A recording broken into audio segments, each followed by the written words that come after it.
as you can see, we're also extracting or excising these hair in a particular pattern. So we're going to make one excision here, we're going to miss 3 here, miss 3, miss 3, and that way when we come back in the future and we want to harvest more grafts, we have lots of virgin area. So it's a fractionated excision pattern, similar to how lasers work. And I do find that doing this by hand and having a very methodical system and mapping out the zones, so you know exactly we're going to do 220 grafts from here, 250 from here. It's very methodical, it's logical, so when eventually the donor area grows back, it looks very even.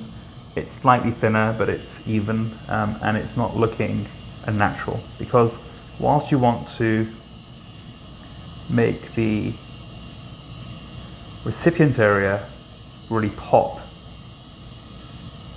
and reframe his face, you also don't want his back to look, you know, unnatural.